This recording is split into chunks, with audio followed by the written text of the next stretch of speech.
We always thought our dog Max was protecting our newborn, but the night the baby cried and Max didn't bark, we discovered the truth. The snake hadn't left after that stormy night. It never left at all. It started with storm unlike any we'd seen in years. Lightning slashed the sky in frantic streaks. Thunder rumbled so loud it shook the baby's crib. And the rain fell in sheets, hammering against the windows like fists. Around 11:30 p.m., the power flickered and went out completely.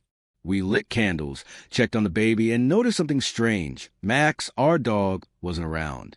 Max hated storms. Normally he'd be on the bed or pawing at the door, begging for comfort. But that night he was gone. We searched the house, called his name, even opened the back door despite the downpour, but no sign. Just the howl of the wind and the rising stench of wet earth. We assumed he'd found some hidden place to cower. An hour later, Max returned. He appeared in the hallway, soaking wet, panting heavily and eerily quiet. His fur was matted, and his eyes didn't look like his. They were glassy, darker than usual, and locked onto the baby's room without blinking. He didn't whine, didn't bark, just walked slowly to the nursery door and sat. Not protectively, more like waiting. We tried drying him off, but Max growled lowly when we touched his side. His belly was distended, bulging slightly in an odd, asymmetrical way. My wife assumed maybe he'd eaten something in panic. But then I noticed it.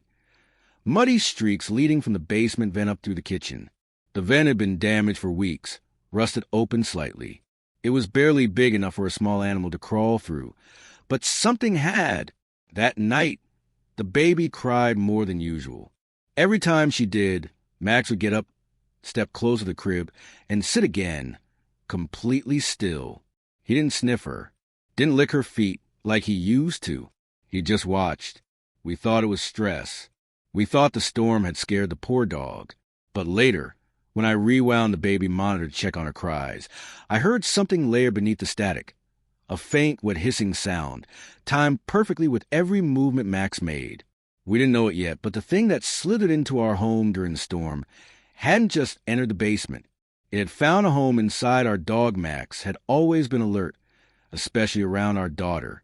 The slightest sound from the baby monitor, and he'd be the first to reach the crib, barking and nudging us awake if we didn't hear her.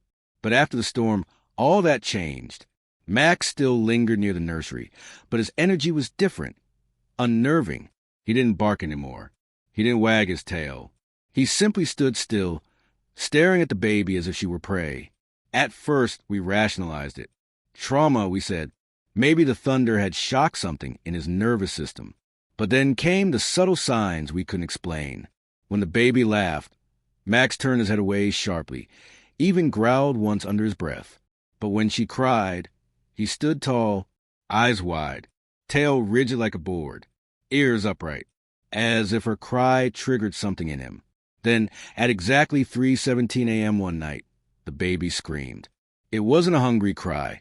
It was sharp, terrified, as if something had startled her. The baby monitor clicked on. We froze. We didn't hear Max barking. We didn't hear anything except soft footsteps. We rushed to the nursery. Max was already there, standing right beside the crib, motionless, his head tilted ever so slightly, his gaze locked onto our daughter. He didn't look like a dog anymore. He looked like something waiting for a signal. My wife called his name. He didn't move. She stepped closer, and that's when she screamed. The baby was still crying, but her eyes weren't focused on Max. They were looking past him down toward his belly, under the soft glow of the nightlight. We saw it, movement beneath his ribcage. Not digestion, not gas. Something thick, slithering, coiled inside him. The outline of it pressed against his skin, like a snake trapped behind plastic. It moved every time the baby cried, like it was reacting. I grabbed Max's collar. His mouth opened slightly, but not in a growl or bark. No sound came out, just a low rattle from deep inside his chest. Not from him, but from whatever was inside.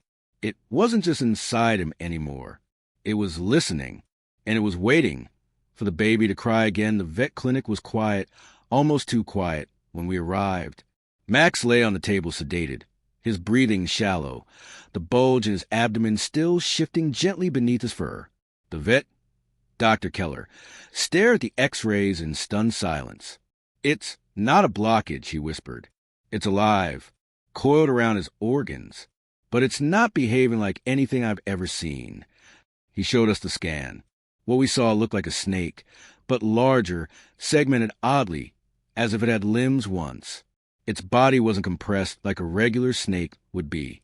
It was stretched, merged with Max's internal structure, as if it had chosen him not just as a hiding place, but as a host. That's when we explained the baby's cry. Dr. Keller was skeptical, until we played a recording. The moment the baby's wailing echoed from the speaker, Max jerked against the sedatives. The monitor beeped rapidly, and the bulge in his stomach twisted violently, reacting like an awakened beast. The vet dropped the recorder in horror. "We need to operate now," he said. We had no time to think, only to choose. Max, our loyal dog, our daughter's first friend. But whatever lived inside him wasn't Max anymore. As they began the incision, the lights flickered.